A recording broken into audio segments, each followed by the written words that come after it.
back to Sober Sit Down, guys.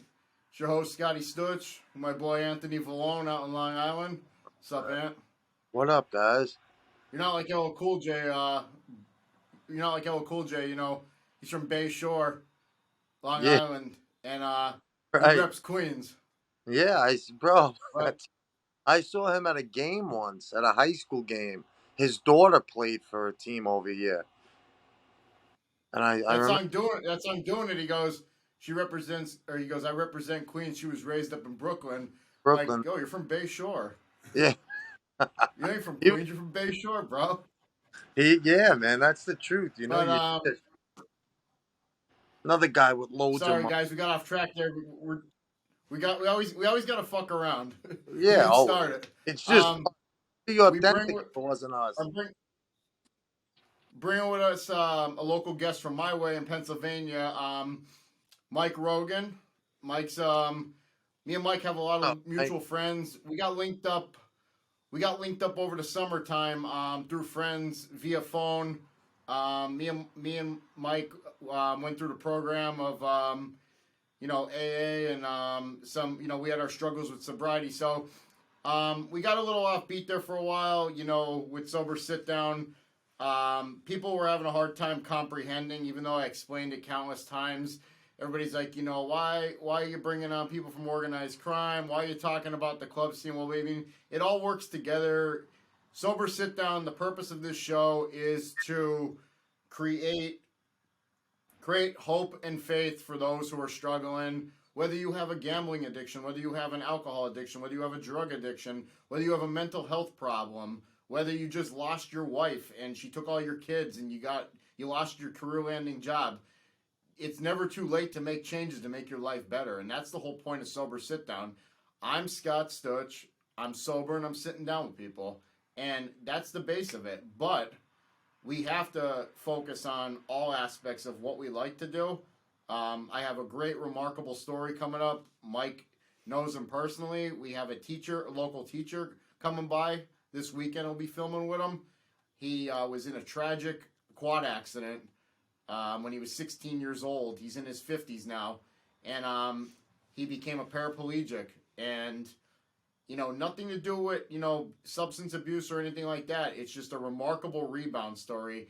He went, as he's paralyzed at 16 years old unexpectedly, he moved on to a really good college out of high school. He got his master's, and he's going to tell his whole story. So I just want to make it clear to everybody, we're a multi-purpose platform. And we're going to have all stuff that's addiction-based, but it's not always drugs and substances or alcohol. It's going to be a little bit of everything. Now, Mike's story, which I'm very excited to hear because I still haven't heard Mike's whole story yet because we got linked up through friends back in the summertime. But Mike started with drinking and got into some really hard drugs. And me and Ant we just finished filming yesterday, part 3 of our club era. We touched on, some things that me and Ant dabbled with, some of the club drugs back in the day. I was more alcohol-based than I was drug-based, but I did, my share of experimenting. I never got into really hard drugs, but like I said, I don't care. An addiction's an addiction, whether it's, an alcohol addiction or a drug addiction. Not one's worse than the other. I mean, some people label because drugs are illegal, well, he's got a crack addiction and he's got an alcohol addiction. At the end of the day, they can both take people down some serious problems and a bad path, and an addiction's an addiction, and that's it. In my eyes, at least, and I believe a lot of people will agree with that. If you're serious about, your addiction and you don't want to downplay it, like, hey, I'm just an alcoholic, I'm not a heroin addict. No, you're an addict. Just, come clear with it, you know what I mean? Don't deviate from the truth. But, so, Anything we're going else, to start out. you know? What's that, Anthony? I didn't want to interrupt you. I said you could shoot heroin or be a gambler, and gambling is a worse addiction. I mean, it's the same as any addiction. Gambling takes you down just as much as heroin does, and crack, because you're spending money you don't have, and you're gambling. So you could lose your house, you could lose your wife, you could lose your kids, gambling just as much as you're doing any other thing. It's an addiction. So drinking, smoking, gambling, it all falls in the same thing, like you said. You're totally right. I But mean, guys, some people don't. Some Yeah, people don't talk about it often, but people can be a sex addiction. I yeah. mean, that And can ruin marriages. yep, divorce It is can ruin marriages. It can ruin families. It can ruin everything. yeah, and we Everything that club era, and that's why we're sitting here now because we fucking survived it, bro. That's why this is sober sit down. We survived it. That's why we're here. and we're not glorifying. Like sometimes me and you, like I said, we make jokes and we laugh, but like it's meant with a purpose to get across to the audience. You don't got to make it this overhead projection, dry content of live sober, join the cult. No, like No, I can sit with anybody as long as they can keep control of themselves. I can't. I'm not gonna go put myself in a bar with a bunch of people that are blacked out and hanging on me, spitting on me, bumping into me. I'm not gonna put myself in that scenario because I don't have the temperament for it. I'll end up killing somebody. But exactly. like, but like but like, I can sit at a barbecue with my family and like my brother's a drinker. My dad was a drinker. He's not right now. Um, but like my family members, they're drinking and they're drinking in moderation, and like we're at a wedding or we're at a barbecue or something. I can be around people that can handle themselves. I just can't be around people that are whacked out. And the point I'm trying to get across is like I don't look at down on people, and I don't look at people as monsters because they drink or they like to smoke pot or whatever it is they like to do. If you do a substance and you do it in moderation, I mean, I don't condone some substances, but like if you could drink in moderation and go to work the next day and it doesn't affect you negatively, you're not evil in my eyes. I don't look at you like you're a bad person. And it, I just the big word is acceptance. I accepted that I can't do it. I can't drink and try and I, function in life. we were It's talking just not about a good mix. no. I end up doing things that I don't want to do. I end up, making a fool of myself. But not we'll talk about that at a later time. I want to get back on the mic because I'm starting to branch and it's just going into bigger and bigger topics. So we're gonna start with Mike. Mike's gonna introduce himself. He's gonna talk about his young years as a kid and what led him up the ladder into addiction and what took him down in life, and then where he's at now, where it brought him up. Ladies and gentlemen, Mike Rogan. Thanks, Scotty. I'm happy to be here. It's an honor, that you asked me to come on. I know we've been talking about it back and forth for a few months, and just trying to get it right between your schedule and mine. And, it is. I just wanted to say it's an honor to sit here with you guys and, and sharing my story, which I like to do a lot now because, first of all, I'm not embarrassed of it any longer. Like Anthony said, man, we survived. We made it out on the other side, and I think that not only us sitting here, but even the viewers and listeners can understand that everybody in their life knows somebody who has passed on as a result of this disease of addiction. Yep. Whether it be a friend, a family member, any shape or form, but everybody knows somebody, most more than one. Of course. Yeah. And that's the unfortunate part of this is it's very overlooked, it's stigmatized, and a lot of times when you're down and people look at you and they turn their nose up at you, you're less than, and you feel the part, you really do. I know I grew up in Wilkes-Barre, PA, and I'll tell you what, like a lot of times when people, especially addicts and alcoholics, a lot of times when they're sharing their stories, they could go back at one point in their childhood and be like, this tragic thing happened to me, or this trauma, whether it be abuse or neglect, things Yeah. like that. The And they could black. point their finger on, well, that's probably why or that may be where it all started and manifested from there. I could tell you, I sit here and I am not one of those cases. I grew up in a house very much full of love. A mother and a father who, couldn't have been better. They're both up for sainthood any day now. Both retired and enjoying their lives. And Good for them. I grew up in just a great home. And, of course, no family is perfect. But I could tell you this, I'm the youngest of three. And, ultimately, my brother, sister, and I all grew up, and now, obviously, like I followed suit a little later on, but we all grew up to be very successful people with values that were instilled in us by our parents. And I think, I say it all the time, if I'm half the man and half the father that my father was, I'll be in great shape. So, growing up as a kid, it just, it wasn't anything other than what you would see in your Hallmark movie. You're playing street hockey with your friends, and you're playing pee-wee sports, things like that. You're going through elementary school, you're going through middle school, and obviously you have like those nonsense problems, like growing up, like, this girl broke up with me, or I don't like this kid for whatever reason. There was really never anything, wild that happened back then that caused any manifestation Like over the edge. No, where no I ended up. extreme. Yeah, I get you. I'm following. What's that? Did he? How long? How? Did he say? I get you. I said nothing extreme happened. I said I understand. I get exactly what you're talking about. I just jumped in there. Yeah. You could keep going. I'm sorry. Yeah. No. No. That's cool. Like people get into drugs, And it but wasn't until high school. happen. Hold on one second. And we're gonna edit But- this part out right now. I Oh, can't all see right. you right now. Your screen. Am I lagging? Can you guys hear me? You were lagging, but now you're I can hear you, but the screen's black and it says recording continues smoothly. Live video will return when their internet improves. Your internet is Hold on. lagging right now. There you are. You're back. You're back. Let me do something quick.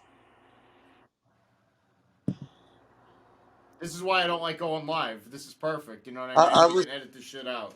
sorry. Mike, I'm sorry. I didn't want to. I thought you. That's all right. I'm sorry. We could edit this all You're good, out. man. I have my Wi-Fi on. Is it better now? Can you guys see me? Am I I lagging? just you're good. Your video's lagging. Your audio's there. Ant, you good? Yeah. It tells me I'm Okay, now good. you look perfect. All right. You're Yeah, good now. You're good Yeah. now. All right. All Mike, right. continue, You're right. bro. Just continue. So, Okay. Yeah. I would say that the drinking didn't come in until probably early high school. Ninth grade, 10th grade. We were weekend warriors because if you grew up, in the Wyoming Valley, it's just, it's what you did. You played sports with your friends and you drank on the weekends. And a lot of that was because there really just wasn't much else to do. Unfortunately, where we grew up, there just, there wasn't a whole lot of options. So you played sports, and then you drank with your friends on the weekend, and you had a good time. And I would say the consequences of my drinking probably started right around there, with like your underages and the slap on the wrists from the local police started there.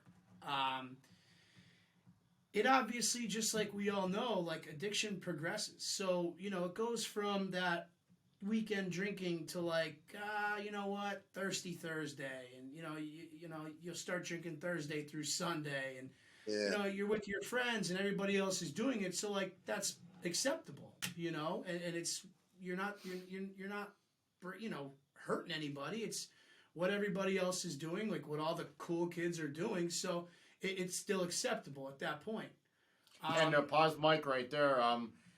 And that's where I had a problem was in our local area that we live in. Like he said, everybody was doing the same stuff, so it wasn't uncommon for you to get out of control with drinking because everybody else was doing it too. Exactly. And it's not the old phrase like, if somebody's going to jump off a bridge, would you?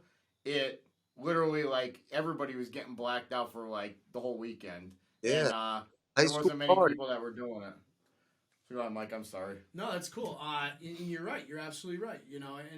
And Scott's a little bit older than me, so it's not even so much that it was just my age group. It's multiple generations of kids. Like, this is what we grew up doing here, and it wasn't until probably later on in high school and early college years that the dabbling in the drugs came in. Somebody'd have like cocaine or something like that, and it would be something along those lines. And, you'd try it here and there, yet life still wasn't unmanageable. I wasn't crashing and burning. Yeah. The thing is, though, like, as it goes on and this progression happens, I mean, you start getting into, somebody shows up to the party with some Percocet. And then you have some of those and you take them in the morning and, oh my God, like, I just realized that, what cures a hangover is 2 Percocets and a joint. And I'm like, I'm going to be a millionaire because I'm the only one who's ever, come up with this amazing concoction and not realizing, exactly the harmful effects of it. So every time we drank, we knew we weren't going to get hungover. You just take a couple of Percocets or Vicodin or whatever, you had on hand, or whatever one of your buddies had. And, hangovers cured, right? Well, it gets to a certain point where, like, that becomes a, multiple day a week and then weekend thing. And suddenly there was a time when those things ran out. And I found myself, like, flu sick, like deathly ill. And I'm like, oh my God, like, I must have the flu. Like, I'm getting sick. Like, damn, this sucks. I can't go out tonight, whatever. So, like, by day 2 or 3, and I'm like really keeling over. I'm sick. I have the chills, the fever, the sweats. Friend of mine comes through, at some point, and here's a couple of these. Maybe they'll make you feel better. Boom, that sickness is gone.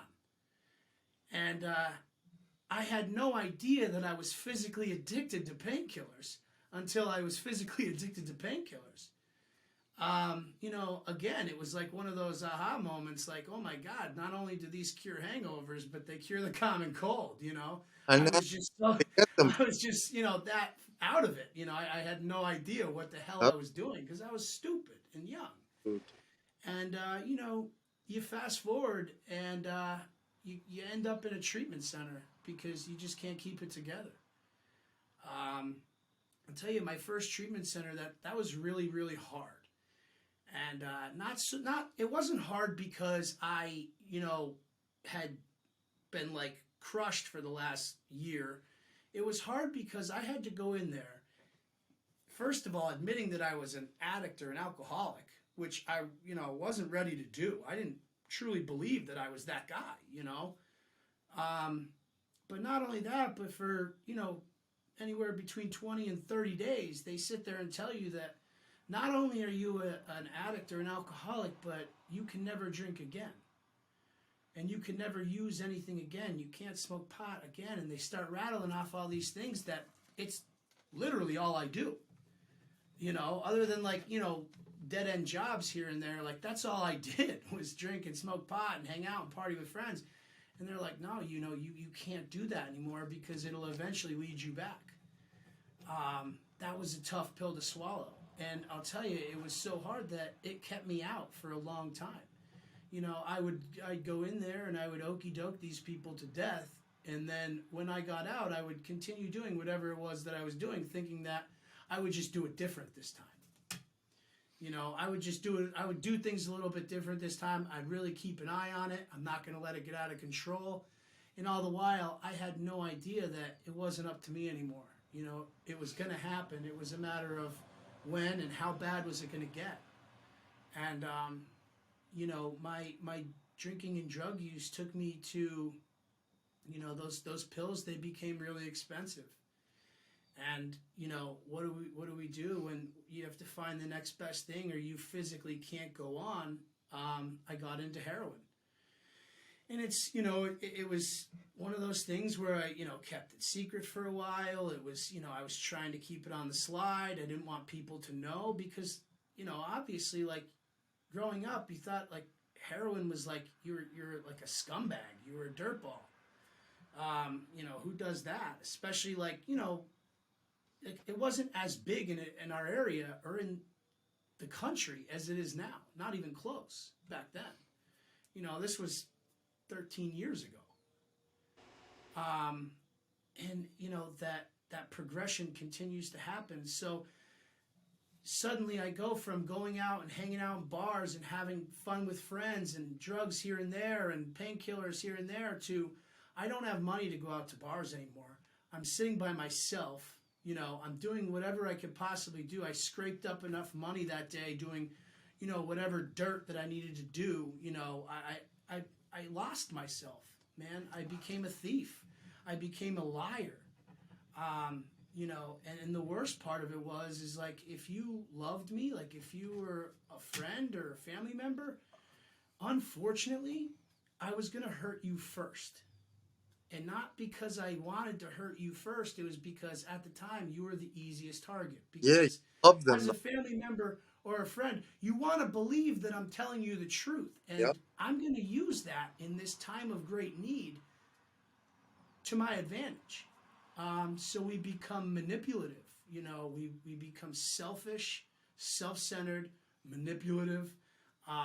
You know, it just keeps getting worse. And, you know, by like, you know, personally, I've had to go in and out of treatment almost 10 times to finally get sober. You know, I've been to, you know, outpatient. I've been to extended inpatient, sober living.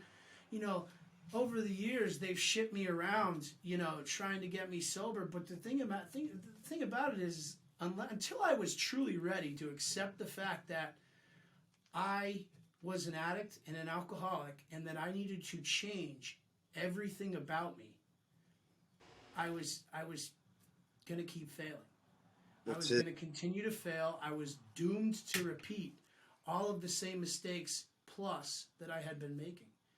And, you know, throughout this time, I mean, I'd go through these treatment centers, and I'd get a little bit of time. Like, you know, I'd build stuff back up. I'd get out, and I'd get a job. I'd get the girl, you know, the apartment, the vehicle, the this, the that. And I'd make everything on the outside look really good, but I'd do nothing about the inside. You know, I do zero work in here. And again, you know, it goes back. It's all the same, man. It keeps us sick.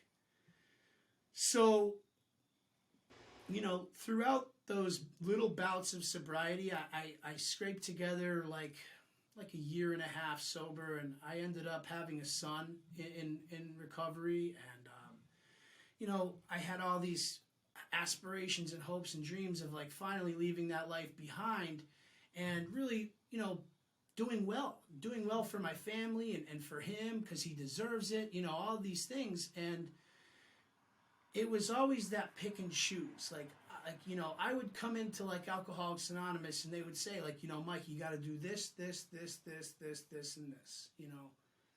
And I'd be like, well, I'll do that. You can miss me with that. I'll do that for you. I'll do that.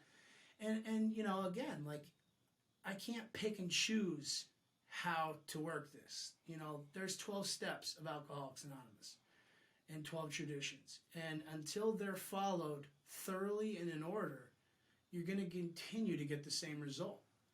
I tried every way, man. Every single way. Marijuana maintenance.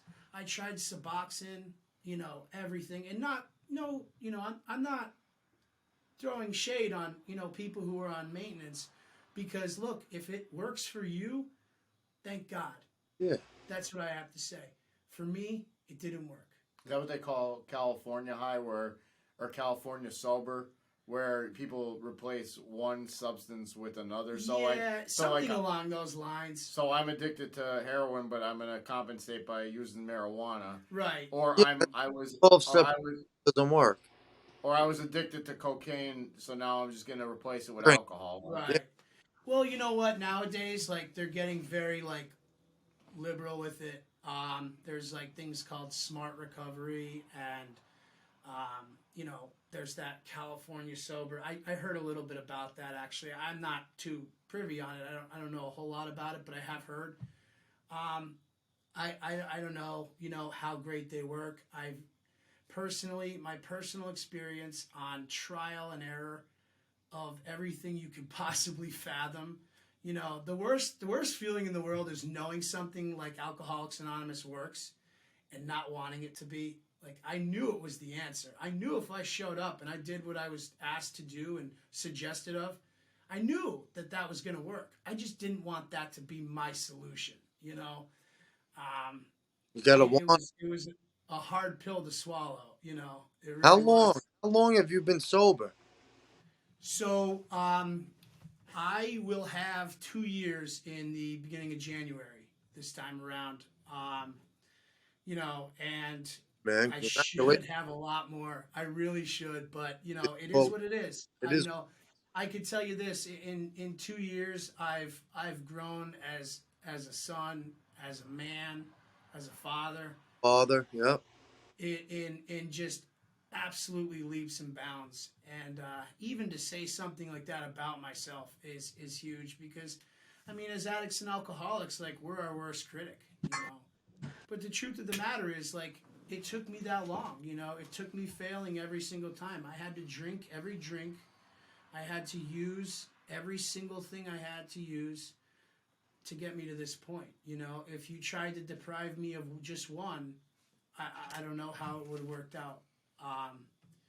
I can tell you that in my battle with addiction, I've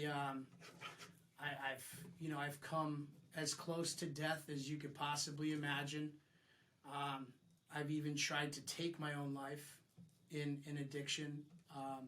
Addiction and drug use almost took both of my legs from the knee down at one point through a serious infection that I just let go until, the last absolute moment when I had to, go to the hospital and I was admitted for, like 10 days. I had to get 4 surgeries on my legs and, that it almost took my legs and it still wasn't enough, My son was taken from me because of a relapse, and that wasn't enough. Unfortunately, it's when you get honest with yourself, you get honest with somebody else, and you realize that enough's enough. And when you're ready, and you're ready to listen, you will change. That's the truth. You have to want to get sober for you, and Yeah. as much selfish as it sounds, people say that's a damn selfish statement to make. Well, it's not the selfish statement; it's the honest to God truth. If somebody's wanting to get sober for not themselves and somebody else, they're not focusing on themselves. So therefore, It just makes They'll it that never, much harder. they'll never make it. Yeah, it makes it that Like, much harder. really But I tell you, want. t- today things are much different. I've walked through the halls of hell, and my life's just not like that. Today, I'm gonna be celebrating 2 years, and my son's very much back in my life. I'm a You. great father. I love my son. I have great friends. I have a girlfriend that I love dearly.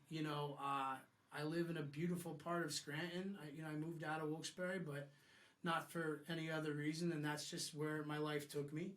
I have a great job. I'm a comeback story. I'm an underdog story, and I made it out. I made it on the other side of this. So I dedicate my life to, going and doing things like this service work, like telling somebody that, like, look, I don't care if you're down and out. I don't care if you think that there's no coming back from it. I promise you, take it from somebody who flirted with death so many times, who failed so many times. I sit here today, a really peaceful man. I love my life today. I wouldn't. I've built a life that I'm just not willing to give up. That's the truth. you love your life, but do you love your life or do you appreciate your life better? You think? I think it's a mixture of both. That's a good way to put it. I absolutely do appreciate my life now. I'm not so selfish anymore. I could go anywhere in the world sober. How about that? I could go anywhere in the world. I could sit at that bar and I could watch a friend play music. I could do anything I want. I could go anywhere in this world. You I don't have could be to around people be drinking. I could up do all there. these things, Yeah. and I could do them all sober, and I could have a ton of fun, man. I'm going to see Pearl Jam tomorrow in Philly, and it's, I'm not worried a bit. I'm really not. Yeah, you're not worried if I have enough. Do I have enough Percocet on me? Do I have Right. Xanax for the day? How many are in my bottle? Like, Yeah. the fact that, I always say that when I was an addict, like, I couldn't go on vacation. And No. I always used to say, I wish I could just fucking pick up and leave, go on vacation and come back, but I'd have to have my Xanax, I'd have to have my Percocet, and I'd have to have my Ambien. Those were my choice, and I needed it. Like you broke out. So what you're saying, I'm bouncing right off of it. You could go anywhere in the world today with no substances and enjoy yourself, not get withdrawal, have fun. That's a big step. A lot of people don't realize. Like, people are locked on Xanax. You got to come off of that slow. Mm, It's good that what you're saying, you could go anywhere in the world right now. That's amazing, and you don't need yeah. a thing. I go so far as to say that, not only the substances aside, but I'm not afraid anymore to That's go anywhere in the world. that's it too. Yes, I'm absolutely. not afraid of going around and seeing people drink around me. I'm Yep. not afraid of going somewhere and, you know, thinking like, oh, somebody's smoking pot at this concert, like I might be triggered. Like, no, man, that's A lot not of me. people go through that, but I that's go wherever the hell I want, and the guy next to me could be doing whatever he wants, and yeah. I am completely unafraid. I am Good for you, untouched by man. it. Good for you. They What was call that. what was your choice? What was your choice of drugs? Or that, I got into, it obviously it started as alcohol, yeah, marijuana, and then yeah, it, graduated to painkillers, and when painkillers got us, too expensive, it was, everything from heroin and methamphetamine, yeah. it just, it spiraled, my life spiraled Reverend, terribly. yeah. Mine too. I've experienced homelessness, and I don't come from like I don't come from that. Like I wasn't raised that way, and I was homeless.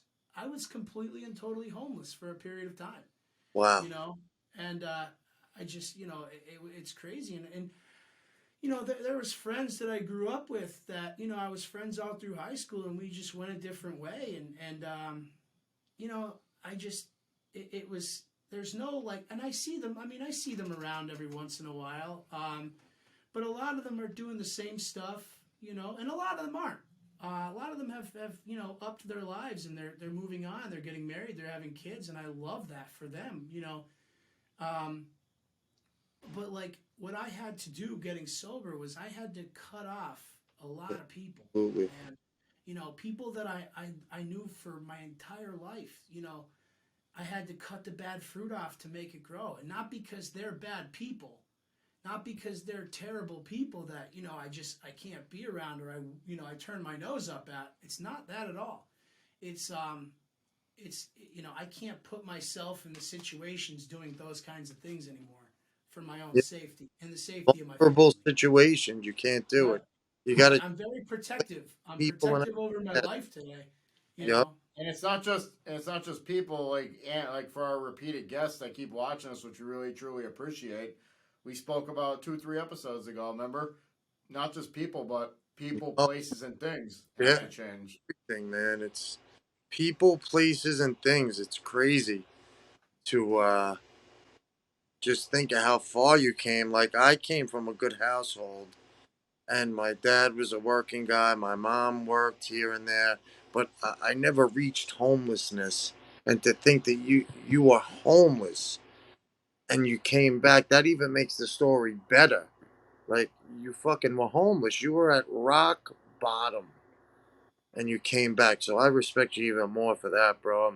I'm happy for you. And then you're having a son, and you're doing great. For everybody who's listening, guys, if he could do it, and I could do it, and Scott could do it, anything is possible, guys. You just have to want to do it. No one Exactly. else. You have Exactly. to, in your gut, want to say, I can't do it no more. I Right. can't.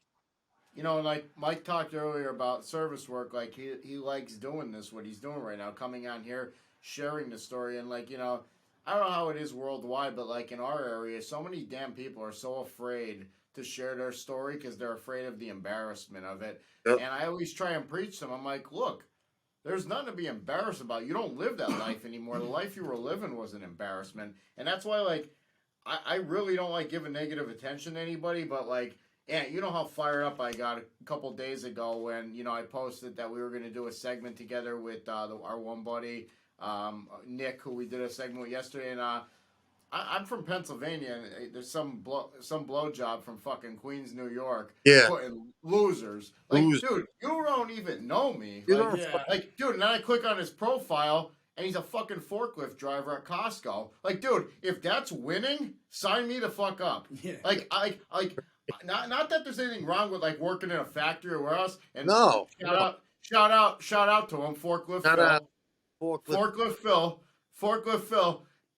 You know, you look like a damn asshole. Yeah, I really don't care. You who's know, it? like, but like here's what it is. Like it takes balls to come on here for us to tell these stories and like not to glamorize them. They're to serve a purpose and a point.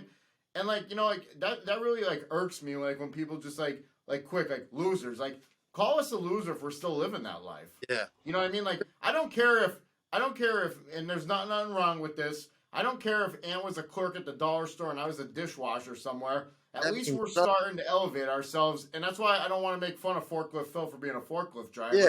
But like, dude, what the fuck are you doing so prominent that you're fucking higher up than us? Other than you were probably a dork in high school, Well, you didn't get invited to any parties. Your wife got stuffed by the whole football team, and now you're fucking pissed off at the world. He's a fucking dick. He's a dick.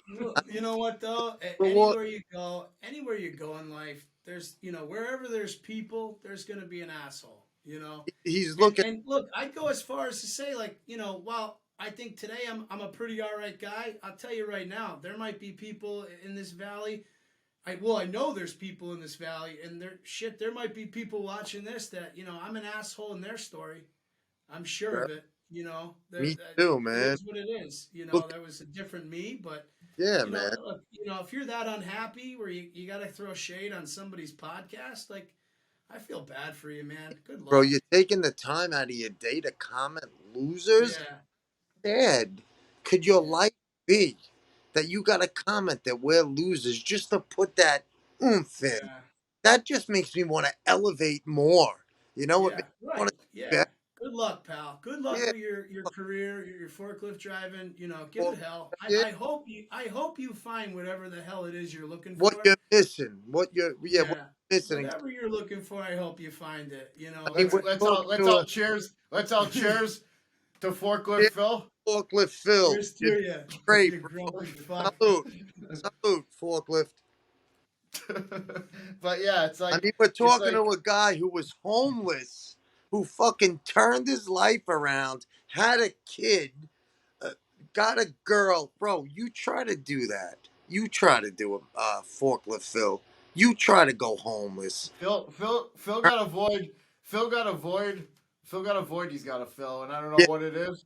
He might be shortchanging underneath the belt line. I don't know what it is. Something that he can't change. Something, or he likes guys. But Yeah, we all got that. We all got a void to fill. People just fill him in different ways. That's that's right. long Like, and short of it. just talking to you. You're a smart. Enough about forklift Phil, because he's gonna get upset and he's gonna call us losers again. Then I'm gonna get pissed. He's gonna call us something worse next time. You know He's how coming out with a vengeance. You know how these keyboard warriors get? They get under my skin. So, I want to get back on track with some of the things that Mike said that really stuck out to me.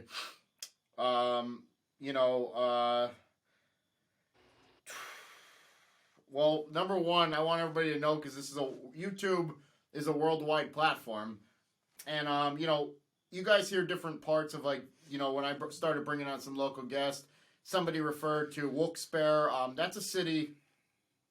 That's like our biggest city, and Scranton that he mentioned where he lives now. That's like the two biggest cities like that are in the territory that we live in. But there's all little boroughs in between, and we call that growing up NEPA, which is Northeast Pennsylvania. We're located in the Northeast District of Pennsylvania, an hour and 45 minutes north of Philly. I know everybody knows Philly, so I'm using it as a landmark. Or we call it Wyoming Valley. Why they call it Wyoming Valley, I have no idea, because it's Luzerne and Lackawanna County.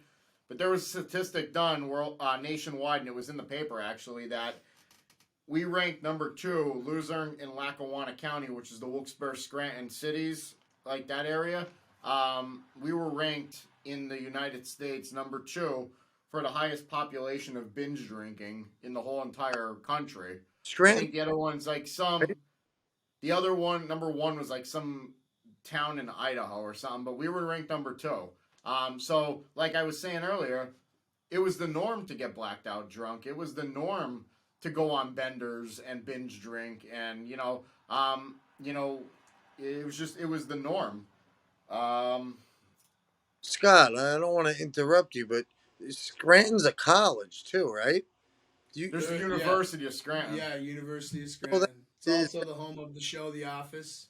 yeah, I know it is. But like, are you guys around Scranton University?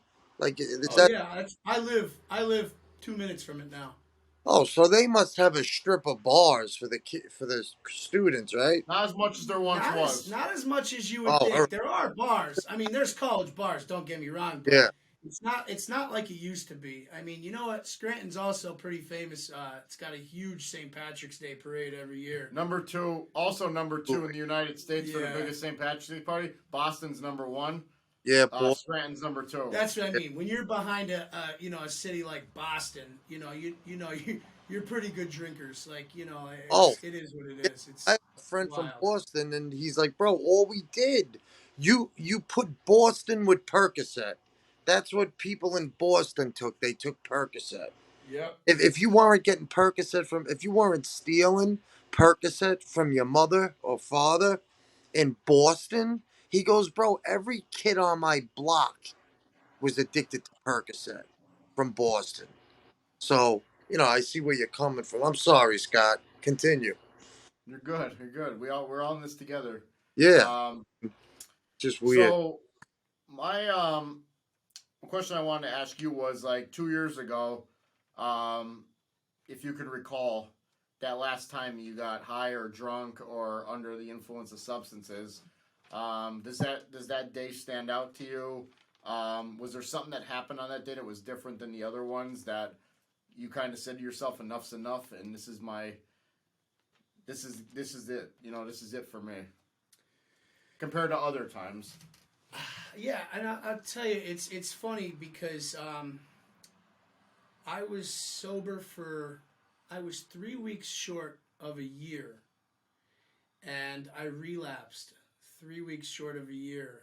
I used for 3 weeks straight, and I passed out, and when I got woken up by, my girlfriend at the time, she, found everything, and there was no explaining my way out of this one. And I don't even know, 3 weeks. I was out for 3 weeks. I was unrecognizable. I was, honest to God, the shit that's out there now is just unreal. It is killing people faster than you can imagine. I mean, open the newspaper in your local town. Kids 18 to the age bracket of like 18 to 35 are dropping like flies. And like I said, I was unrecognizable. I was caught, red-handed. There wasn't anything. I couldn't get out of it. And I made a phone call. And I made a phone call to the treatment center that I had been to the year prior. And I said, I don't have any insurance. I don't, I've been laid off I was laid off at the time. I don't have any insurance, but if I don't get in there like today, I'm gonna die. And they ended up scholarshiping me and telling me to come back. Really? Yeah, they scholarshiped me back for free. And I mean, Wow, you don't hear about that. You don't hear. no, it doesn't happen often. I'm telling you, man, by the grace of God, they took me back, and I swore. Wow. I really did. I swore that I was just going to give it every single thing. I was going to go above and beyond. They did me such a solid, by taking me back with nothing. I mean, look, a treatment center, like even your worst treatment center, you're spending thousands. Yeah, $30,000 for an inpatient detox and everything. And I can't. That's nothing. I mean, they go up to $200,000 for a month. And the place that I went to was really nice, man. Wow. It was top notch, and they, Did you mind sharing where that was? Yeah, Brookdale. It's actually up in the Poconos. Brookdale. Right here in Pennsylvania. It was an old honeymoon resort that they turned into an inpatient drug and alcohol, and it's absolutely top notch. notch. It's unbelievable. They really did such an amazing job.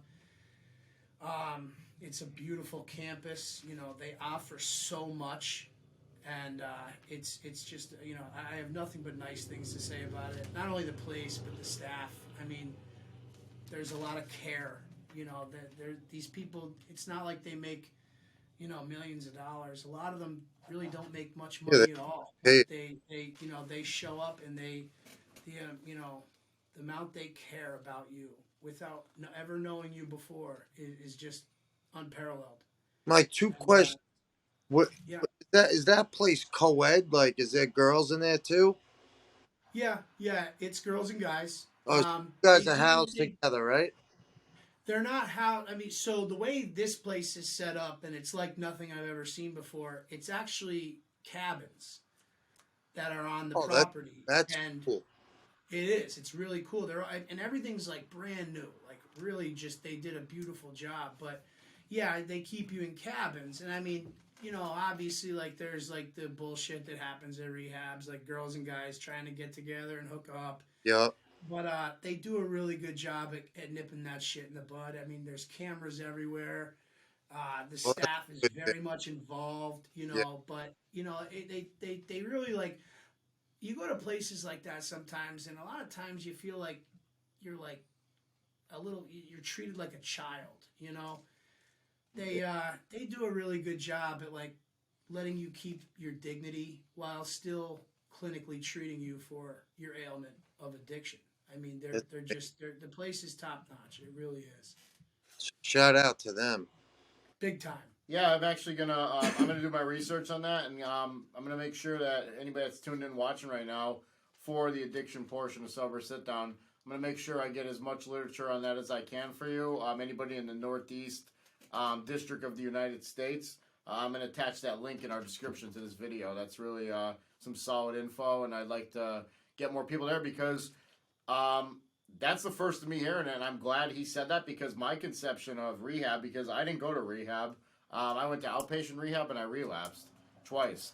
And I relapsed more than twice, but as far as going to outpatient treatment facilities, I always had the conception of that, well, the misconception, obviously, from what he just said was, you know, I know a kid that he was a struggling addict with fentanyl pressed pills, heroin, and, you know, they literally took him in. He went to rehab. He was on the road to recovery.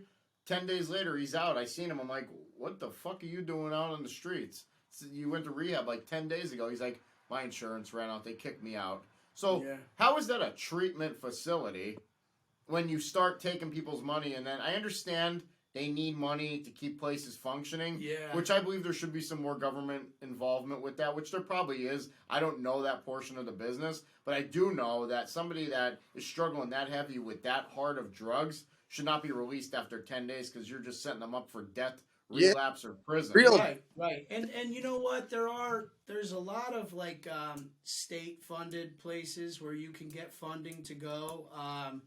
But they're not. They're all over. I mean, you know what though? Like people say like they're subpar, but listen, here's the truth. I mean, no matter how nice the place is, if you're willing to get sober and you truly want to be sober, I'll get sober in the bottom of a garbage can, man. That doesn't bother me a bit. It really doesn't. Where I go and the amenities are secondary to the purpose of why I'm there. And you're right. While people, you know, do suffer from that, like where you go and your insurance cuts you and they're like, you know, pack your stuff. We don't know what to do with you. That really is a failure of death because they're so used to doing what they were doing before they went in. And now you're 10 days clean and you're going to go use what you were using before you went in. And you're going to die. Dead. You're dead. My thing with rehab is like, I tell everybody this, and like a lot of people like will say, "Well, you didn't go to rehab, so you don't know." Well, who cares? I'm 3.5 years sober, so I'm obviously doing something right. Absolutely. Compared to where my life was and where it is. I mean, I'm not saying that with any sort of arrogance whatsoever. It's just I know that what worked for me might not work for somebody else. But what I do know is most rehabs, because like he said, you know, there's those gray areas where There's rehabs that people are getting high in. There's rehabs that people are getting drunk in. People are hiding shit and bringing it in. However, the majority of the rehabs that are pretty much clean cut, you know, they don't have any substances in them. You know, they're letting people stay the full 30, 60, 90 days. And, you know, but all that stuff, that don't matter. Like, that's like putting you in my opinion, that's putting you in like a shell. And, you know, it's keeping you away from that stuff. But my opinion is like the real work comes when you get out on the streets. The rehabs just, For sure. it's like you said, like treating you like a child. Like, they're preventing you from going out in the world. Well, not preventing you, they're protecting you from going out in the world because you're no longer capable of taking care of yourself, so they're taking care of you. For sure. But what could they really do for you after you get out on the streets and you got to start functioning in society again like a human being? Like, they're not going to be there to hold your hand and say, you know, don't drive down Main Street on your way to your new job because you're a recovering alcoholic and one of your favorite bars is on that street and you're passing it every day going back and forth to work. Are you going to keep driving past that bar and keep every time you're at the traffic light looking at it? Or are you going to figure out, well, you know, it's probably better off I take an alternative route to work so I don't have to keep passing that and having that temptation. Like, that's the type of stuff that you pick up. So, like, that's why, like, I have, like, a hot and cold thing for AA, too. Like, he made a very good point when they said to him, and statistically, as he said, he relapsed countless times. People telling him, you can never drink again. When you got to watch how you word stuff with an addict because we're fucking spiteful people. Like, we're in it. We're wired differently than others. And it sounds like people are hearing this. They're like, what are you, some sort of spoiled brat? Like, you're going to be defiant because somebody tells you can't go have a drink again? No, it's not the point of that. It's just like, it's a mental thing. Like, if you word it where you say to the person, like, if I was, like, when I sponsor people, and if somebody says to me, well, I can never drink again. No, you can't drink today. Right. Keep focus on the day. You're Stop absolutely looking, right. Stop looking so far down the rabbit hole because it's like the old phrase when we were kids. Your mother's cooking dinner. Anthony, don't put your hand on the stove. The fuck did you do? Burned your hand. Yeah. Yeah. You know what I mean? Drink, you're gonna You know what I mean? Like, absolutely. stay within the day. Right. Everything, you know, it's one day at a time. Yeah. And that's the thing. Like, I didn't drink yesterday. It's 12 o'clock. Let's say it's 12 o'clock for midnight right now. I didn't drink today. Listen, And the chances minute are, at a time. yeah, the chances are, you know, tomorrow, given the grace of God, and I continue to do the things that I do for myself, Yeah. I'm not going to drink tomorrow either. And that's as far as I go, man, because I'll tell you right now, you know, even at 2 years sober, like, the thought of never drinking again or any of those things never happening again, I like what you said, Scott. By nature, addicts and alcoholics are defiant.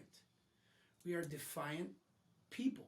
That's Whether it be, you know, like, look, I'm the kind of guy, and I'm sure you guys can relate. Like, you want to see Mike Rogan do something, tell him he can't. yeah. Okay? They That's do a it. really good way to get it done. Tell Mike, me I can't but- do it. I got a question for you. Do you have triggers ever? Like, what's a trigger for you? You know, I gotta say, since going through the 12 steps, you know, and not only going through them with my sponsor, but taking guys through them, I can't say that I have, like, triggers. Good. I could, you know, there's been times where, like, I've had to go and check on, like, guys in sober houses, and I have found drugs. I've had to pack up rooms for guys who have relapsed, and I've found stuff, and I've held it right in my hand, you know, right here, and I'm looking at it, and it just doesn't do anything for me, man. Good, It really good. doesn't. And I'm glad to hear that. You know, and I credit that to the steps. I really do. Yeah. I had to go through the 12 steps to be able to be like this, you know, because, you know, there was a lot of time, you know, like I said, I've had bouts of sobriety where I didn't do anything inside. And because of that, you know, given the perfect storm, you know, if I'm looking for an excuse, man, I'll find it, and I would always find one. Yeah. You know, which would always take me back. Yeah. Wait till he gets back. We'll cut this part out. Dog's barking. Sorry, man. Yeah. So you know, my thing is with AA. I went to AA in the beginning of my addiction, first couple months, and then what worked for me was like I feel as though AA. You got to watch who you associate yourself with in AA because you have such a mixture of people. You have people that are there by court ordered. You have people, depending on what meetings you go to, you got to find the right ones. But I never gotten anything bad out of a meeting. But once again, like how addict mentality is, everybody's set in their ways. And like if you don't do things the way they want you to do it, and you know, everybody's body's different. Everybody's brain is different. My opinion of AA is you go to AA, that offers you the tools to build your house of sobriety. I found I've networked with people because shortly after going to AA for a month or two, I got some solid numbers. I linked up with like a sponsor or two, and it was right not too far, like maybe like 7-8 months into me being sober is when COVID hit. So everything got shut down anyways. But before that, like 3 months into being sober, I was like, I'm just going to keep myself as busy as possible because that's one of my triggers and one of my most dangerous things is Scott and spare time just did not mix. Yeah. I couldn't give myself too much spare time. Yeah. I have a high energy. I'm an overachiever. I have to always be doing something. That's why like when I go home, I just crash. So, like, what I would do, like, because, like I told you, Anthony, and, you know, a lot of people know I never really got down dirty with my whole story, but I throw out little pieces on every episode, and that's what I'm going to continue to do until I eventually come forward with my whole story from start to finish, and then I want to actually turn it into a book. That's my goal this winter. And I always set myself short-term, long-term goals.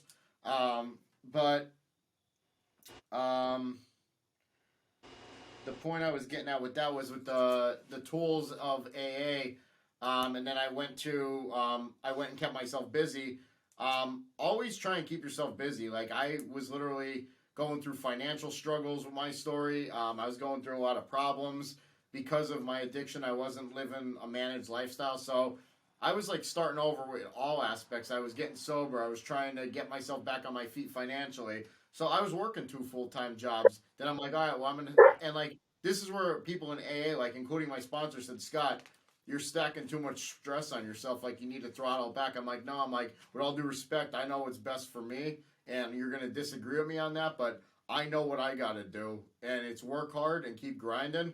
And I wasn't happy at the 2 jobs I was at working full-time because they were entry-level positions. They were minimum wage jobs.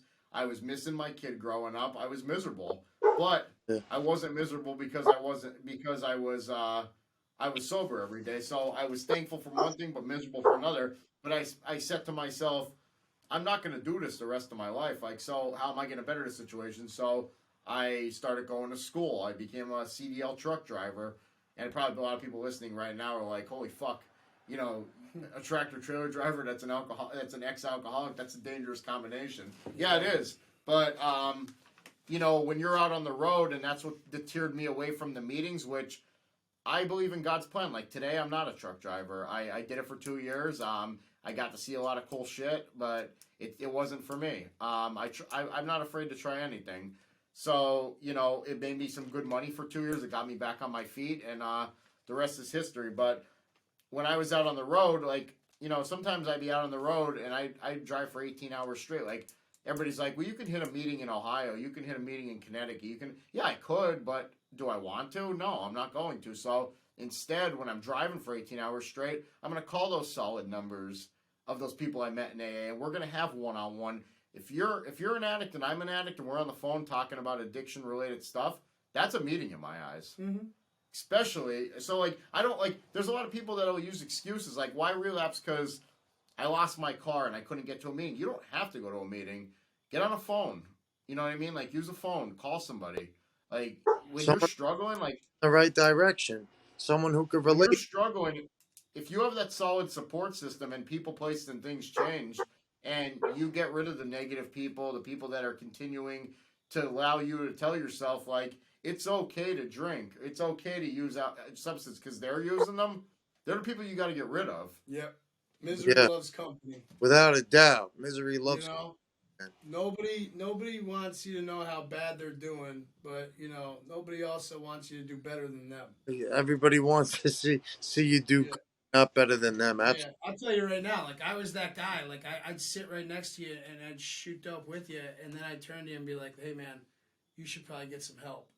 You Yeah. know, you know what I'm saying? Like, which is insane, but that's the kind of stuff we do. And when you first get sober and you start going AA and you develop this network of people, and my best advice is surround yourself with people who are smarter than you. Yeah. Surround yourself with people who are more successful than Who you. you inspired? Surround yourself with people who have what you ultimately want. And not just money and cars and clothes, but like the way they live their lives. You want somebody that their mouth matches their feet. If they're talking good, they better be walking good too. You want that to align. Absolutely. And after a while, I mean, going to AA, for me at least, is less about going for me, but going to make myself available for the newcomer. It's the easiest way to stay connected and to continue to, lend that hand and be able to reach out. Well, you guys do this, and it's the same concept. It really is. Believe Um, that. for me, I go to AA and I go for the newcomer. I go to share that experience, that strength, that hope that we talk about, Yeah. and just hope that it hits somebody and they ask for help. That's kind of the name of the game. You get sober. The most selfish thing an addict or an alcoholic could do is get sober and then help no one. Get sober and never go to a meeting or never share their story, never do anything again. What a selfish move, man. In my eyes, that's selfish to completely turn your back on those who have helped you and break that chain, break that cycle. That's not what I'm about.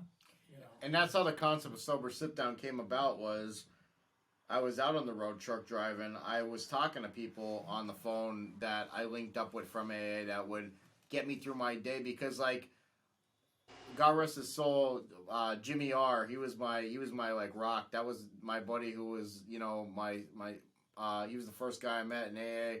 Solid advice. He got me to where I'm at today. And he always would say, "No, you got you where you're at today." But he passed away back in December, non-addiction related. I was told he had a stroke. He was an elderly man. God rest his soul. He gave me a lot of solid advice. But I would talk to him for like hours, and he would always say like sobriety at one point, like it was no longer about. And this is what people got to understand is like it got to a certain point where it was no longer about me wanting to go out and drink or do other stuff or anything. It was more of understanding thinking. So it was like Jimmy used to always say to me, like, Scott, we come to AA for our drinking, but we stay for our thinking because you got to learn how to think after the addiction's gone. Because think about it, Ant and Mike, and you agree with me on this. When we had problems in life, we would just say, instead of facing them and actually saying, like, well, what could I do to make this situation better? We'd just say, I'm just going to, like I said to you, Ann, a couple episodes ago, we're just going to put the towel over the dog shit in the middle of the floor rather than cleaning it up. Yep. We're going to go use the metaphoric of that is, the metaphoric philosophy of that was, instead of picking up the dog shit and cleaning it up, which would be facing your problem soberly and coming to a solution of what is going wrong in your life, rather than putting the blanket over the dog shit and keep walking past it, metaphorically, that's you going and using a substance to forget about that problem. That's not going to go anywhere. It's still going to be there. Still going to be there. You're just putting a Band-Aid on it. Absolutely, yeah. I know exactly where you're coming from. And I used to say to myself, listen, I'll just get high today, and then tomorrow's a new day. And then the next day would be tomorrow's a new day. Until I just said, I'm fucking done. And I didn't go to rehab. I just did it. I just stopped. And it's Hey, hard. some I don't people recommend don't. it, but Yeah, some people listen. I know a few people who didn't go the treatment route, and they continue to stay sober. And my biggest thing is like, listen, if it works for you, if your Do it. life's getting better, Everyone. if that's I mean, if your life's getting better, who is anybody to tell you that what you're doing is wrong? Yeah. Who do I think I am, or Scott, or you, or who does anybody think they are to tell you that what you're doing is wrong? If you're getting You're better, doing the right thing. That's it. right? It's all about doing the next right thing. And if you're on that track and your life is getting better, you're fixing these defects that you've gained. Because look, I don't know about you guys, but I'll tell you right now, like drinking and drugs, that was my identity. I was 10 pounds of fun in a 5-pound bag for a long time. And, wherever I went, you knew there was a party not far behind me. Yeah. Until there wasn't, is the best way I could put it. Until there wasn't. Alcohol and drugs were my solution for every problem. Yeah. You know why? Because I didn't give a shit about the problem. I didn't care about it. I didn't care if it ever got cleaned up. As a matter of fact, I didn't care. It either works itself out or it doesn't. Big deal. And Michael attested to me with this, like like he was just saying, like I don't mean to cut you off, but I have to jump in here. Mike's a year younger than my brother. My brother's 5 years younger than me. I went to the high school outside of where they went because my dad didn't want me going to that high school because he thought that he was going to protect me from getting involved with the wrong people. But I found trouble no matter where I went. Yeah. So he could have sent me. He could have sent me anywhere. I would have found trouble. But so like I went to one high school. My brother went to another because our parents were split up. So my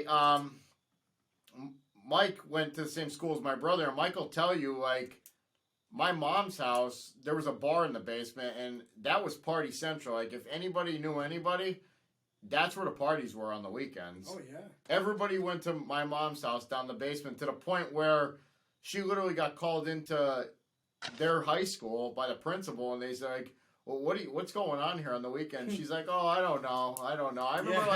I remember having a party in that house, and like literally like the cops busting the Halloween party. There's people running around in costumes and running out the door. I picked up the whole keg and I stuffed it in the dryer to hide it from the cops. And it was like, dude, it was like surreal. Like and that like what like, it's funny, but it's not, because like exactly what Mike's saying is, it went from everybody calling me on a Friday night and being like, what time should we come over? What time? And like my mom's basement was like maybe like a 5-6 person bar, and there was like it wasn't a big basement. It was big, but not that big. Like there'd be fucking 80 people downstairs. Like, dude, my dad, same thing. It's crazy. My dad would like drive past the house. He'd be like, "You got more cars outside your mother's house than my fucking bar has right now." And my dad had a pretty popular bar, and I'm like, "Well, Dad," I don't know what to tell you. But like there, at one point, like I broke my leg, and I wasn't making no money. I was watching the MTV Cribs with my friends, and I was watching, and I'm like, and this is what the whole concept came of, the party house at my mom's house. I was watching Cribs, and I seen 50 Cent had a nightclub in his basement, so I was like, you know what, I gotta make some money. Bro, I saw that one. Michael attested me on this. I installed a stripper pole down the basement. You've seen it before? Oh yeah. There was a stripper pole in the basement. We went down Spencer's. I got all this lighting and stuff. I go, now we got a nightclub in my mother's basement. Yeah. My stepfather was pissed. He was fucking infuriated. Oh, and or he's got a strip club now. So I would charge people cover to get in. I'm like, yo, you want to come to my party? All right, well, I got to make some money. Bro, we do that. $5 a head. Yeah, and people came. Oh, it was bad. People came. I'll tell you that. Dude, I don't know how like the parties didn't get busted. Like we laugh about it now, but the whole point I'm trying to get across, and I keep getting sidetracked. I don't know what the hell's wrong with me. I got a lot going on. But like Mike said, I went from being that guy to everybody's calling me, what time can we come over, to 10, 11 years later into my addiction phase. Like it went from being the guy that throws all the parties, being the guy at the bar that's buying everybody drinks, to now, like, people are starting to, like, graduate college. They're getting involved in careers. They're starting families. Less and less people are coming out. But Scott's still going to the bar. So now I start hanging out with, like, true alcoholics, stuff like that. Then it gets to a point where, like, now less and less people want to hang out with me because my addiction's getting worse. Like, I'm getting in fist fights with my best friends. I'm, embarrassing people because of the way I was acting. And, at my final stages, it's me, pretending I'm in the bathroom at my house. And this time I'm gonna share with the audience I never shared before, but like final days, here's me, filling up Snapple bottles with, twisted tea and hiding them around the house, filling up water bottles with vodka, hiding them around the house, pretending I'm using the bathroom and I'm drinking the water bottles of vodka.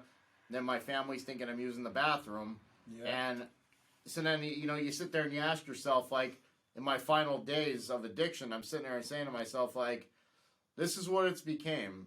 You were the highlight of the party at one time. Everybody wanted to be around you. People wanted to be you. People wanted to be with you. You had friends. You had, girls. You had, kind of like portrayed to have it all. But deep down, I was empty. There was nothing inside. It was just constant, like, the downward, like he said. Like, you go from being that guy that everybody follows to the party to you end up alone at the end. Yeah. You can't seek help and you don't see the signs. You end up alone and nobody wants to be around you. Yeah. Not even your family. Because it's The fucked. best thing that ever happened to me was that my family had to cut me off. Probably one of the hardest things that they've ever had to do. And I credit my parents to this. They had to completely cut me off. And had they not, I don't think I would even still be here today. I think that's what everybody needs. I think they just need to be cut off, and they have to see what rock bottom is, because a lot of people don't get to see what rock bottom is, because mom is always on your side. Right. Pick up the You have pieces when one you break them. Yeah, but like intervention, I don't know if you guys watched it a lot, but I used to watch it all the time. It's one of my favorite shows. But on intervention, they say they need to know what rock bottom is. Like, they need to know what not having a phone is, and what not being able to coming and going. 100%. You know what I mean? And I think that's And I where it want to make goes. an announcement. And I want to make an announcement in regards to that. If you're a parent out there and you have a kid who's struggling, do not enable them. Stop Yeah, giving, stop. because we have to hit rock bottom. If you keep bailing out, giving money, Keep going. Yeah. it's never gonna stop. And there's programs for parents, man, to learn stuff like that. There's support groups for parents. Al-Anon is one of them. It's a big one. It's everywhere that there is Alcoholics Anonymous or Narcotics Anonymous. I mean, that's for the family, to teach them not only how to heal, but it's to teach them how to deal with those of us who are still in active addiction.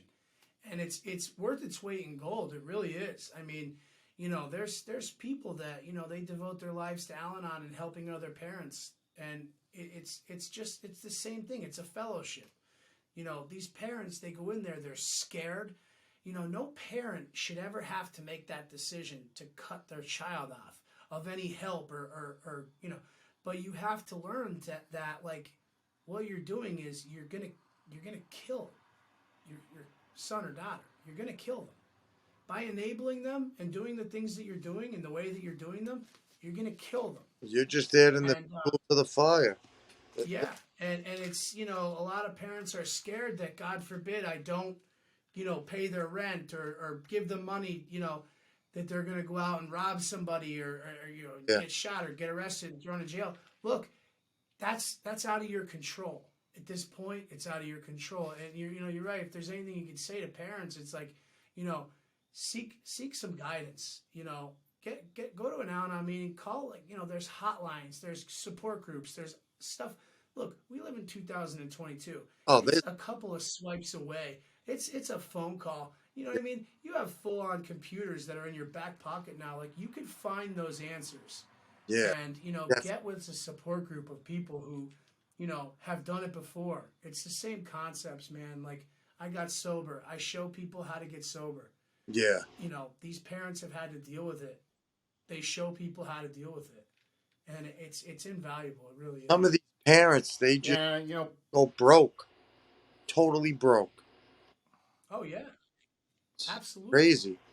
like he said something earlier that stuck out to me too. Is like, you know, and this is a public service announcement to anybody watching.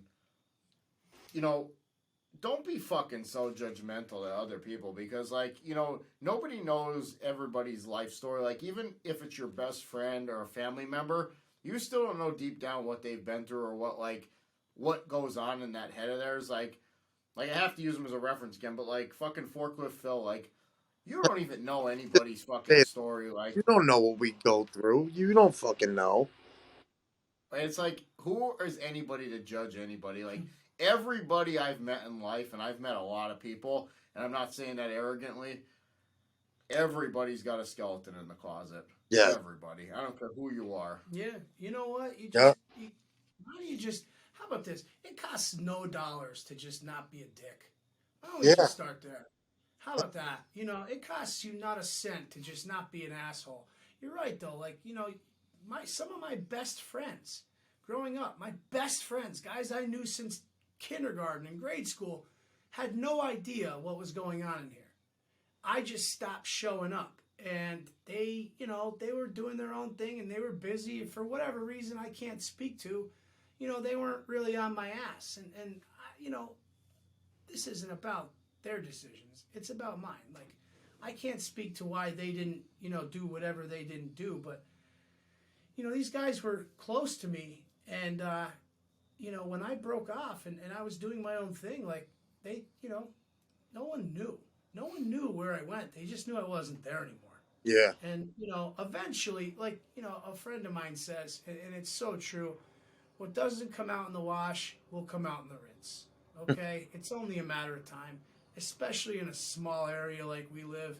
Oh, It doesn't take long. People find stuff out, whether you want them to or not. I don't care how big that secret is or, it's what doesn't come out in the wash, it'll come out in the rinse.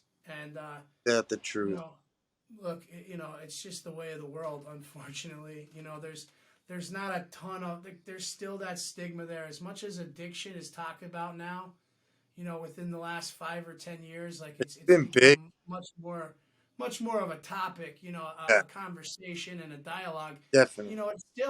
There's still people who look at people even in recovery as like scumbags and stuff. Like I can't change how you think, man. But I know life's a little bit too short for somebody who's brushed death a few times than to live with any hate in my heart for anybody. And you can't.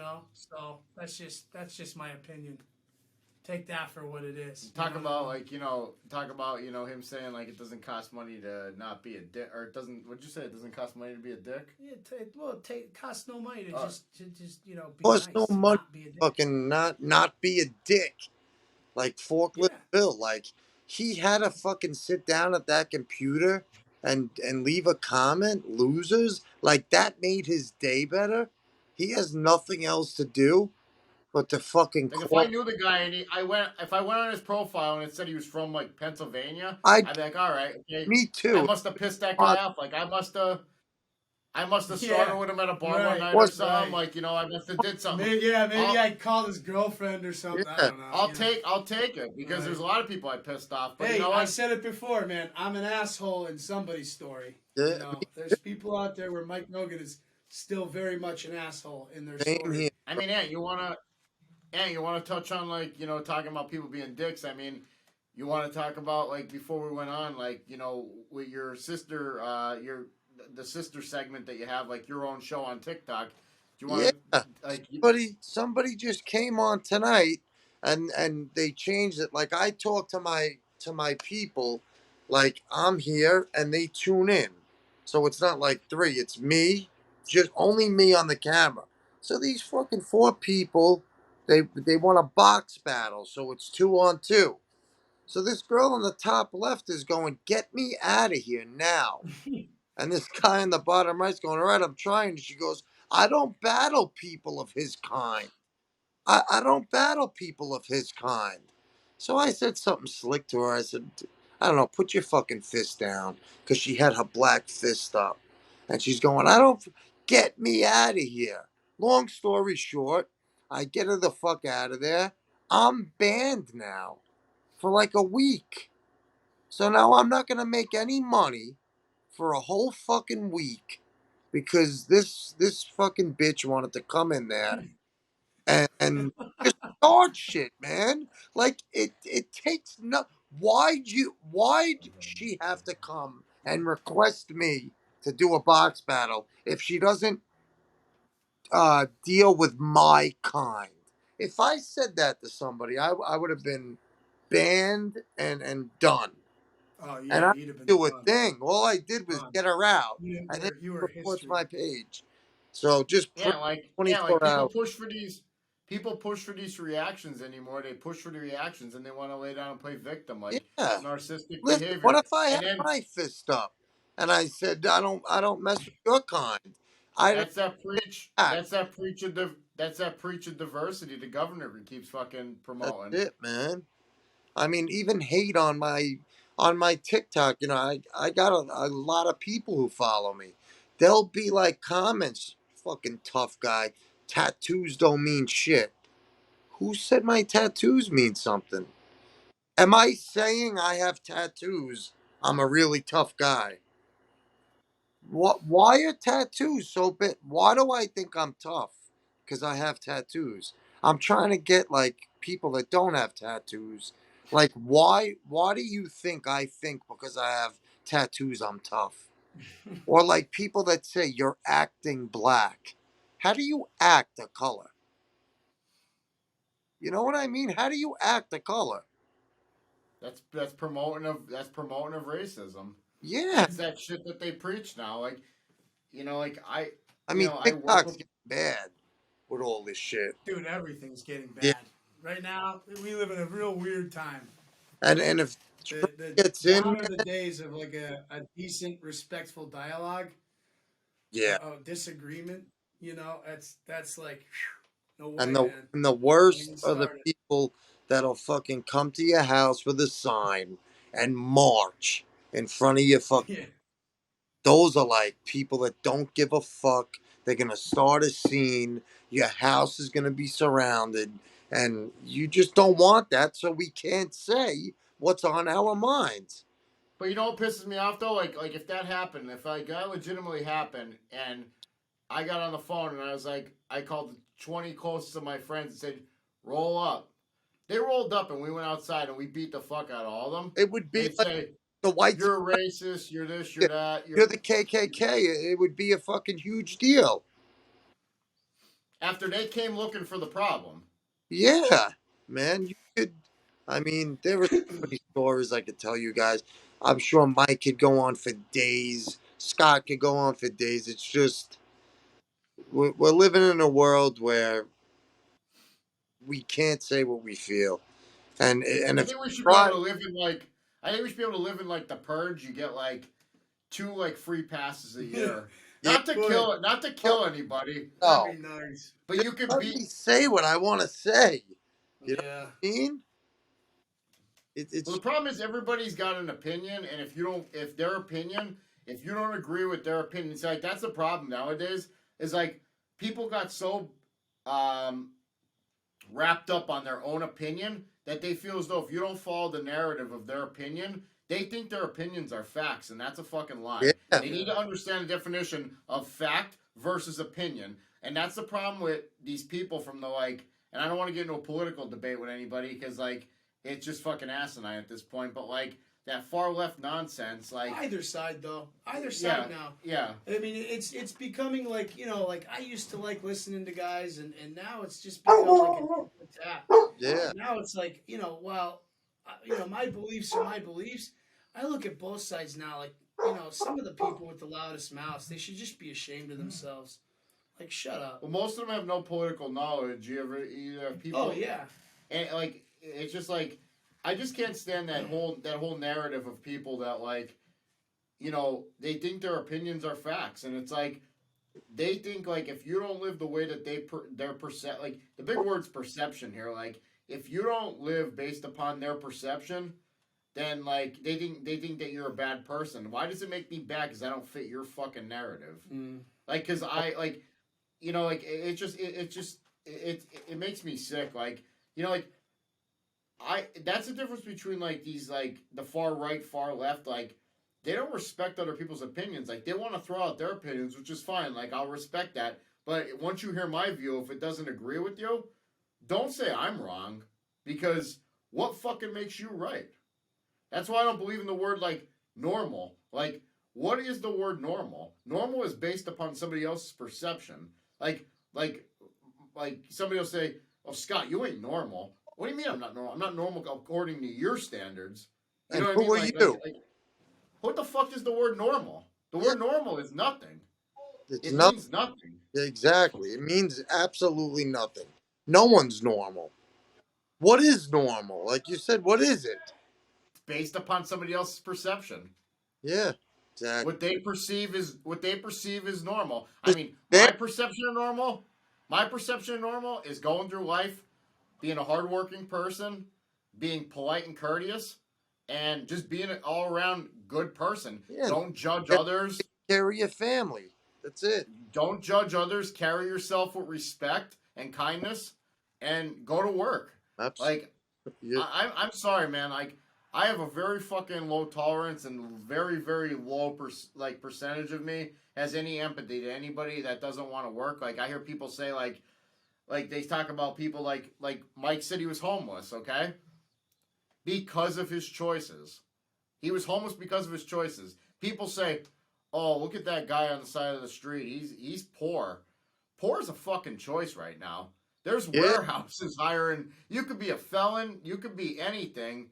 That all these excuses and where I'm getting at with this story is, if you're an addict and you feel as though you have a problem, stop fucking defending your wrongs. Stop defending your wrongs. Take the corrective criticism. Yeah. Own up to it. Like I had a guy in the beginning stages. I used to sponsor him and stuff, and like I would call him out on his bullshit, and he'd say, instead of saying, "Yeah, I need to work on that," or It's always somebody else's fault. yeah, or Well, I'll what say, about you? Well, what about you? Yeah. It's always the Well, it, just green like light. that, just like I was saying before, I think that defiance, we also suffer from a severe inherent lack of accountability. Yes. We really do. I mean, it's just the truth. When you're and that's the first world. getting That's not sober- even addict. No, World. yeah, That's you're right. everybody. No, You're that's absolutely right. one. There's a lot of people in the world who, they just suffer from this terrible lack of accountability to be accountable for their own actions, their own choices, and the outcomes. Yeah. The biggest thing that, again, that sobriety alone taught me was how to just, be accountable, clean up my side of the street. If my side of the street's clean, I don't give a shit about yours. And you got to. It has nothing to do with me. Matter of fact, I go as far as say as people's opinion of me, once my side of the street is clean, is none of my business. It's irrelevant. It's none of my business, man. Whatever you think about Mike Rogan right now, as we sit here today, and I'm in this chair, it's none of my business, good or bad. It's really not. And I broke my golden rule today, like bringing up Forklift Phil once again. It's just funny. I have to, because it's just Can't get over him. What? Too bad we can't get him on here. It'd be funny, but but you see, like that's the thing. Like people, you can't fall into the trap of making other people feel like I made him relevant tonight. You can't make people like that relevant in your life. And like I got some advice from a person who's kind of a mentor to me now, and like he was telling me, he's like, the 3 worst negatives in your life, and I want people out there that are dealing and battling with addiction or mental health and stuff like that. The 3 worst things that you can latch on to negatively is, number 1, regrets. You can't have regrets because you cannot do anything to change the past. All you can do is change the future. Complaining means you're making excuses for your own problems. I think constant complaining, my life sucks, my life sucks. Well, Feeling sorry for yourself. take some accountability. Stop complaining, figure out a solution, and move forward. And that leads into self-pity. Self-pity is the worst thing negatively that you can have, especially if you're trying to battle an addiction and get yourself back on your feet. Stop fucking feeling sorry for yourself. You got yourself here, get yourself out of it. That's right. And you know, like you know, and like that's just what it was. It was like when I was an addict, I had two choices: curl up, fail, and die, or be like Rocky in the 12th or 13th round when Apollo Creed busted him up, get up, go in that round, and fucking come out with a knockout. And I'm starting to sound like Tony Robbins with the motivational shit, but you know, like it's like I can't stand that guy. He's a fucking Yeah, bull. he really is. But Yeah, You but he don't. doesn't care about your opinion. You don't. yeah, walk on fire. Somebody should throw him in a fire. Yeah. but Ever see his shows? Like he hits people and shit. Like, Does he really? yeah, that big guy who's the Yeah. motivational speaker. I didn't know he hit people. That's Yeah, he kind of. hit someone at his show. It's like, oh, what Yeah. See that? preaching That here? would Who do the the fuck? opposite of And motivate what me. he do to become so famous? Who is he? I don't know a lot about him. He all of a sudden just became a millionaire. He started acting.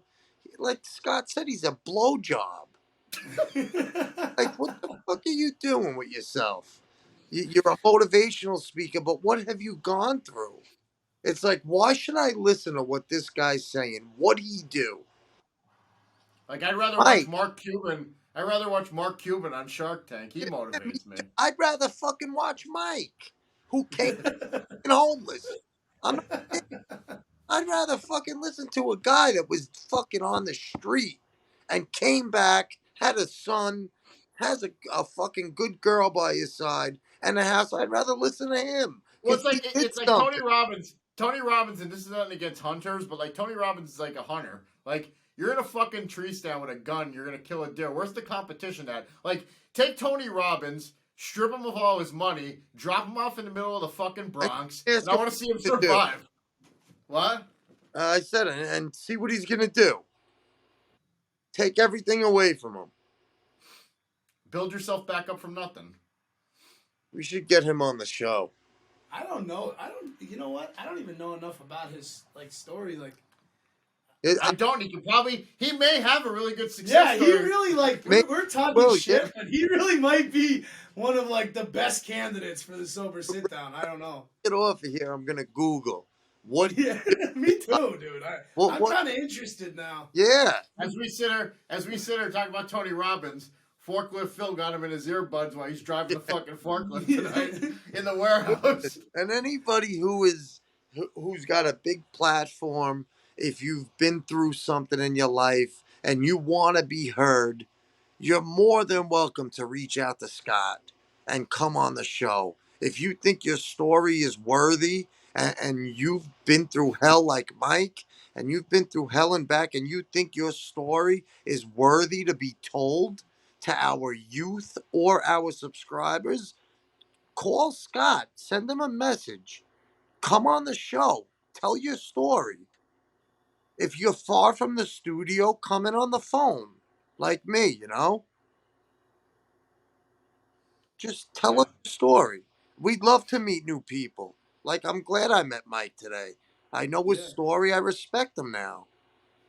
If you think you have a fucking awesome story and you want to tell it because you have no one else to tell it to, we'll be here. Request to come on the show and see if Scott can fit you in. And all it needs to do is help one person. Yes. Yes. Just one. Out of all the people that subscribe, all the people that watch, If man. one person. If tonight's show, as I Good. sort of told you guys, just about everything about me in a little bit of a condensed version. If somebody hears this and is like, damn, if that kid could do that, if that kid could come up and change it around, Yeah. I could do that, and then reach out, man.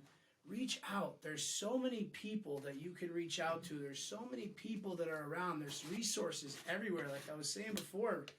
And just hit the ground running. Get the help you need. You don't have to do this. You don't have to fix all this this life. by no means do I want anybody listening or to ever think that I did this by myself. This was not like one day I woke up and figured, no, you know what? I'm just going to totally fix my life by myself. Man, I had to surround myself with people that that had so much patience and love in their hearts for me, and that helped me build it up side by side. You know, these people that I barely knew, the only thing that they wanted from me, the only thing that I mean, I didn't have anything to give, but the only thing that they wanted from me is to do better. They wanted nothing in return. All that they wanted was for me to do better. And you know what? All I had to do was listen. I had to listen. I had to take some suggestions. I had to do what I was told to do and asked to do. And lo and behold, here I sit, And it really, you know what? As much as I'd love to take even the littlest bit of credit, very, very little credit can be given to me myself. The only credit that I will take for the way that my life has turned out is I made the first decision. I made the first decision to go and get that help. Go and get help. That was it. Yeah. Everything else I credit to, the people that I surround myself with and God. That's it, man. That's amazing. I deserve the least amount of credit for the way that my life is today. I really do. Well, I'm glad you're here with us, Mike. I'm glad you're healthy. I'm glad you're doing your thing, bro. The sky's the limit for you now. All you got to do is just keep doing what you're doing. And congratulations, brother. It was a pleasure to meet you. Thanks a lot. Appreciate that, man. Yeah, It's great to be here. Thanks again for having me on. Is there anything more you want to say to the audience before you go, Mike? No, man. I think we really did. We went over a lot tonight, and Forklift Phil, if you're watching, and you want to reach out and you need a little help, I mean, you can get in touch with Scott. He can give you my information. And I wish you the best, and everybody else listening. I wish you guys the best in any of your endeavors. And just please, if needed, reach out. Well, I'll give a shout out to our sponsors. First, my buddy Dan Januzzi over at Level Red for pre-workout Dragonfire. You can find them. The link will be below. It's levelredempire.com. Amazing pre-workout, all natural ingredients, no crash. The flavor that they have right now is blueberry lemonade. It's fantastic. I take it before my workouts. It's just a lot of natural ingredients. My buddy Dan, he's actually a coworker of mine with auto sales, and he comes from a very, very long time of being a regional manager at GNC. He did many years of study in supplemental companies. He worked for some companies in Manhattan. Really put his heart and soul into this product, and I'm glad to be taking it because it really gets me through my workouts at 37 years old. It gets me that motivation. I want to also give a shout out to Anthony, Top Class Mafia. You'll find their link below in the description. You want to check out their clothing line. They still have some stuff from the summertime, and we're going to be getting into the fall and winter stuff. Lots of cool stuff for, men, women, or whatever you identify as these days. And last but not least, I want to really make sure that our last sponsor is really taken care of is make sure you shop at Costco because they got to pay Phil that $18.43 an hour to forklift off the trucks. Phil's gonna be our mascot one day. He'll put on a suit and we'll be paying him. You guys should reach out to that guy. Come on, Phil. He needs some help. He could probably use a pep talk. Guys, if anybody knows Phil from Costco, tell him to get in touch with Anthony, Mike, or Scott, and, we'll fill that void for him, all right? That he's missing in his life. Amen. He's repping Queens, but he's probably really from Parsippany or somewhere. Yeah, somewhere soft. Somewhere with a lot of money. God bless him. He took his first cycle of juice, and now he thinks he's a tough guy. He looks like a Ferrari with no engine. Yeah, there's so many yes men out there. We take it with stride, and we do better. And when we're sitting fucking rich, he ain't going to be thinking that. He's going to be like, know those guys. I left that one comment. I know them, and he's gonna be in a line, fucking waiting to meet us. I know it. I can see it already. Hey, at least I have high hopes for us, right? Well, if we make a lot of money, we can start shopping at Costco to pay his salary. You Yeah, know. that's right. And if the show fails, maybe we can get our forklift license. Yeah, this could go either way. It could go. You're either buying stock in Costco or you're going to be Well, you filling out an yep, app. yep. You got to get your license. Phil's gonna be our supervisor. Phil, Like, let's go, Phil. He's working his way up the corporate ladder as we speak. They're like, this guy is the best forklift driver on the East Coast. You got to see him. You got to see him unload a truck. Yeah. Like spit time. Like, Dude's got skills. All right. all right, yeah. I'll talk to you tomorrow. Well, yeah, I'll talk to you tomorrow, guys. It's been a pleasure, Mike. It was a pleasure to meet you, brother. I hope Take care, man. I Thanks found a one. lot. All right, brother. Keep doing your thing. Like Thanks, buddy. God, Appreciate it. right? Joe Dirt, baby. That's Okay. it.